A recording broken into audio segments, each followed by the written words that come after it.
मैं उसे मास्टरनी कहकर ही पुकारता था।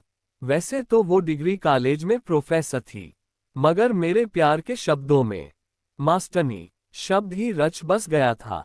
उसका नाम था जाह्नवी। वक़्त और हालात से लड़ती वो अकेली लड़की मानो महाभारत के अभिमन्यु जैसी थी, जो वक़्त के चक्रव्यूह में पूरी तरह से फंस गई थी, निकल ही नहीं पा रही थी।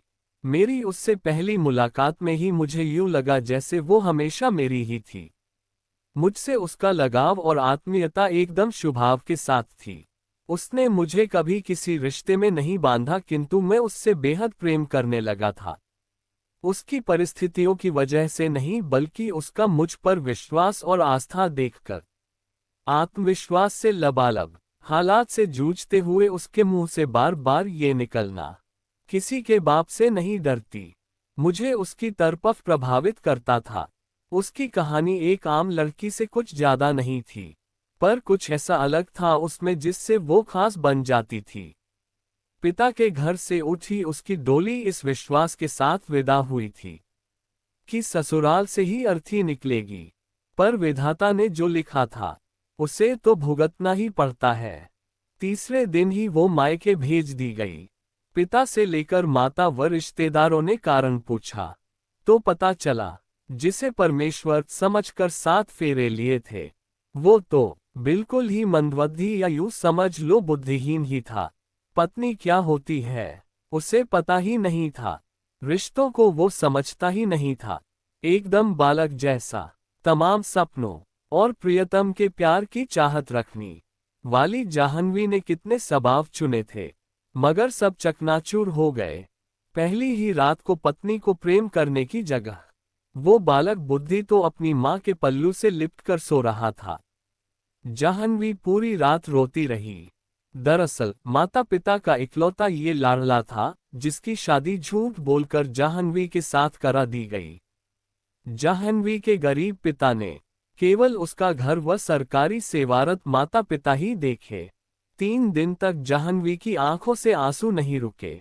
इसी बीच किसी ने इस बात की खबर उसके पिता को कर दी। बेटी से मिलने पहुंचे पिता ने तुरंत ही कड़ा फैसला किया और घर ले आए। बाद में 4 साल तक कानूनी प्रक्रियाओं से गुजरकर बेटी को उस मंदबुद्धि से छुटकारा दिलाया। इसके बाद जाह्नवी ने कभी भी शादी न करने का फैसला कर डाला। अपने बूढ़े पिता का बेटा बनकर उनका सहारा बन गई।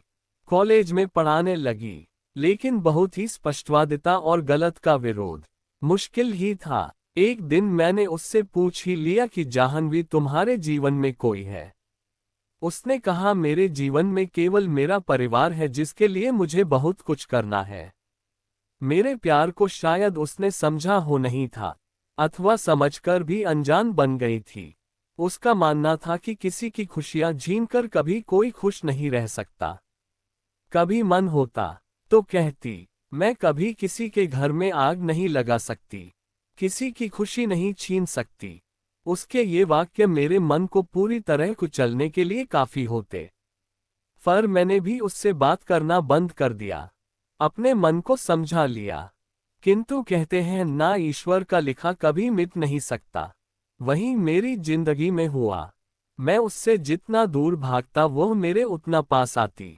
हालात ऐसे बनते कि कब 10 साल गुजर गए पता ही नहीं चला। उसके साथ मेरा प्रेम कभी खत्म नहीं हुआ। इसी बीच एक दिन पता चला कि वह शहर छोड़ गई है हमेशा के लिए। मोबाइल पर बात करने की कोशिश की तो नंबर बंद आया। तभी उसका व्हाट्सएप पर एक मैसेज पड़ा, सर मैं जानती हूं कि आपका मुझसे बेहद लगाव है। सच कहूं तो आपका प्यार कदम सच्चा है, जिसका मैं सम्मान करती हूं और करती रहूंगी। मगर मेरी अपनी जिम्मेदारी है परिवार को देखना, छोटे भाइयों को उनके पैरों पर खड़ा करना है। आपकी अपनी गृहस्थी है, पत्नी है, बच्चे हैं। बेहतर यही है कि मैं आपकी जिंदगी से हमेशा के लिए अलविदा कह रही हूं।